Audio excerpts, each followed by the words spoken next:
Hello and welcome to this edition of the Time with Hime podcast. I'm your host, Lynn Cordish, joined by Superintendent Hime. Welcome back. Welcome back and welcome to December. Yeah, it's always great for educators. You know, we get a break, but we don't. Most educators put in some time and effort getting things caught up, getting prepared for this last rush to the end of the semester and the end of a half a school year.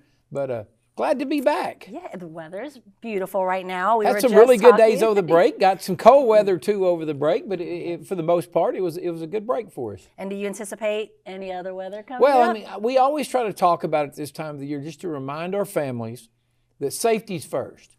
And, we do have the option where the parent can call their kid in, let us know, get them online, get their work done during the day.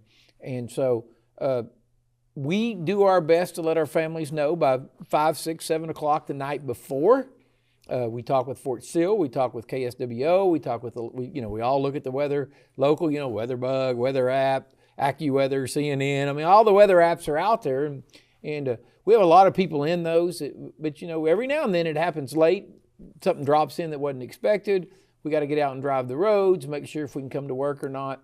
But again, if you get up in the morning, it's extremely cold, feel like the roads are bad, you want to just stay home, bundle up, that's your option as a parent. We totally respect that. Just please call us, let us know. We'll DVAP, get online, do your work, and we'll work through that with our parents. But they have to do their work, Yes, right? They have to log on and do their work. That's the key where you're absent. I mean, correct. If you don't come to school and you don't do your work, then technically speaking from the virtual side, since you didn't do your work, you are absent virtually. If you do your work online and you stay caught up, then you're present. So, we're very excited about, weather's coming, those things come, the first snow day will be here before we know it. And we'll all, we'll call it a virtual day and everybody will say, well, why don't we take a snow day? And, and we always remind everybody if we take a snow day and we don't do virtual, then we have to make it up in May.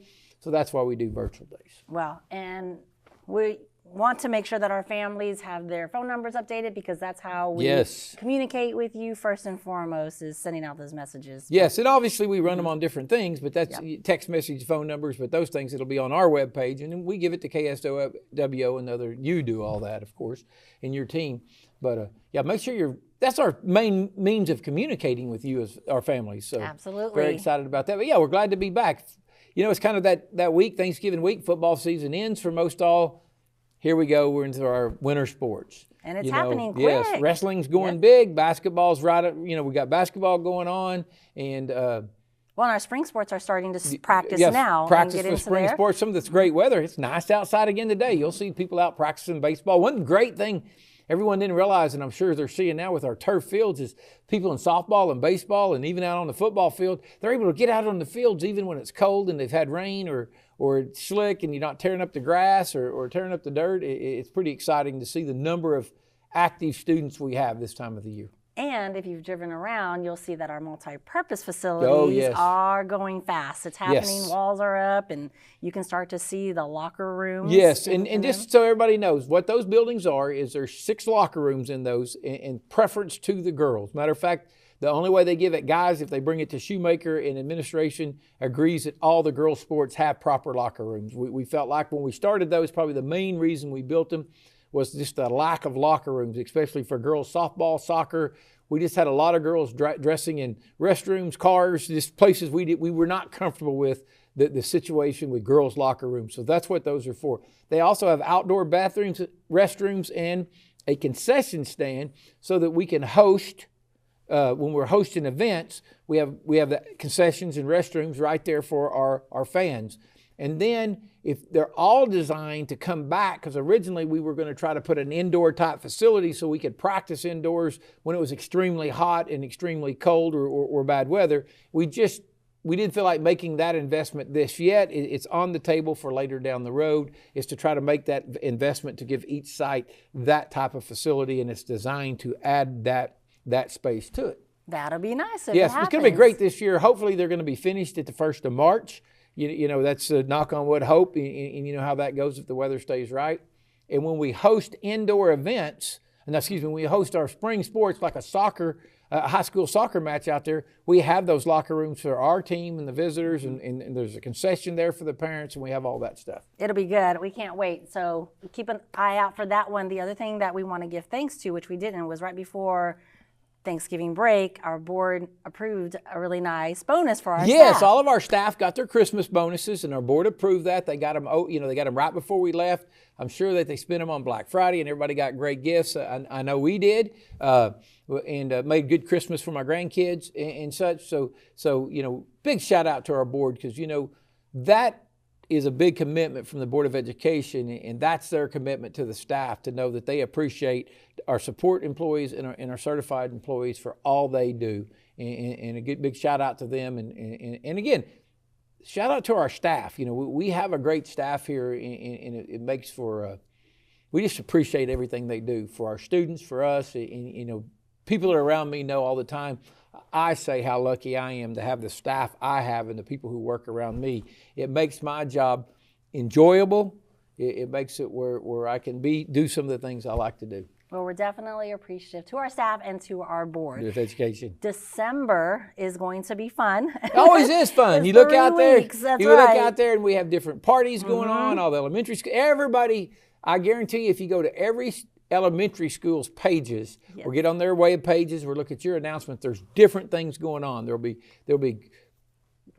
concerts or programs and different things. They'll have dress-up days. They just got a lot going on. Look, if you're making goals for education and you want to improve the education of your school, the first thing most every superintendent would say is we've got to make our parents full partners in this educational process. We have to get our parents involved. This is one of those months.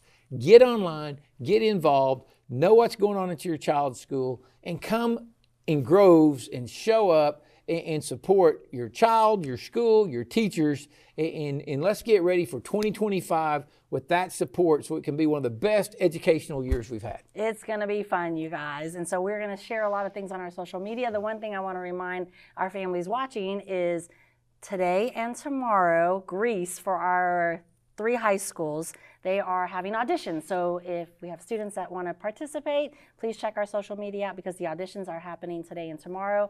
And then the last thing that we have is Daddy-Daughter Dance at the LRC. Oh, yes. On Saturday. Yes. It's going to be fun. It's the 2nd annual one. Last year was a blast, and then they had son and mom. So we have that event coming up too, we hope. But check online. Tickets are available. It's going to be a wonderful time. And back to the Greece performance again.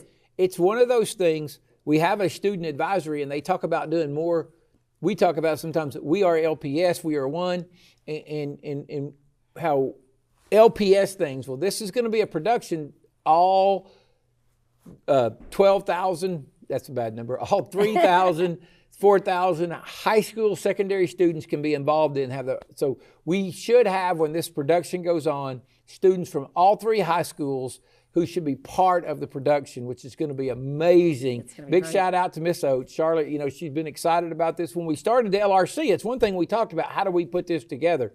And now she's director of fine arts and kind of backed off a little bit, and she's just going to concentrate on our arts.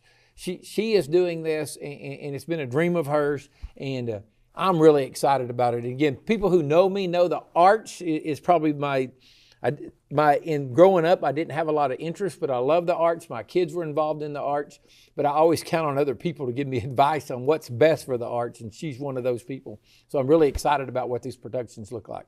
All right, Mr. Hime, we are too. Now, will you give our viewers the website? Have a couple things just to, first of all, know that if you want to know what's going on, we have a website. It's lps.org. lps.org. LawtonPS.org, excuse me. Go there and you can find things. Also, if you need questions or things you want or different people you want, are info at LawtonPS.org. Info, I-N-F-O, at LawtonPS.org. Now, here's something we want to make sure we know, because one thing when we get to December, we have to start talking about it. We even start talking about it a lot at Shoemaker. This kind of separates us at Shoemaker from our other buildings. We start talking about 25-26 school year already. And one of the things we're really emphasizing that we want to get out there is that our ultimate goal is, as a district, and this is going to be new, and it's going to be that new, how do we make this work? We have one master schedule for all 3 high schools in the district that matches. And we have pathways and academies. So when a student gets in an academy, they're going to pick. So what should happen is, when you're in the 7th or 8th grade, you choose this, you should pretty well know your schedule, the classes you're going to take. You don't know what you're going to have first hour, but you kind of do because the master schedule doesn't change. But you know what you're going to take all the way through your senior year to complete these classes. Now, obviously, if you're in this academy and you want to move to another one, you can move, just like you can change majors in college. Right. If you're in a pathway of and we you have want to health change and science and engineering. if you're in health and science and you want to change from nursing to physical therapist or some of the different pathways in there, you can do that as well. I mean, you're not locked in, but it also just gives you an idea of what you need to take and what your interests are, and to try to prepare you from when you walk across the stage to get you as close as we can to being a life-ready graduate. And what's interesting about this whole conversation is that with the student advisory, they even asked how they get more direct pathway to get them to where they would post-secondary. Well, sure, because that area of specialization is huge, and getting that communication to our students, but it should simplify things because the days of, well, what elective am I going to take? The elective you take, no different than when you're in college. The electives you take in high school, whether they're unless they're extracurricular activities, your electives should be tied to what your career pathway is. Correct. So hopefully we can get that communication out there and get a better understanding of what we're trying to do so it simplifies what we're doing for our students. So you should see more and more of that coming out. I know your team is putting together some flyers and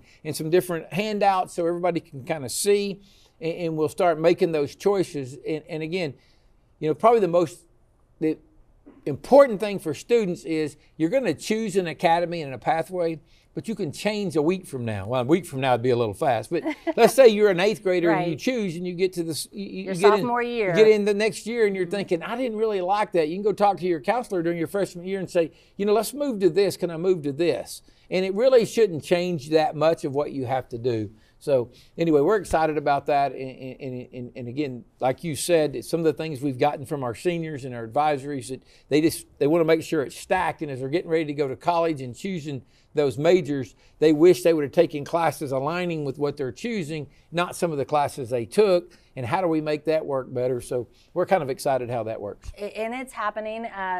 In January, we'll have more information. Yes. We'll have this pushed out.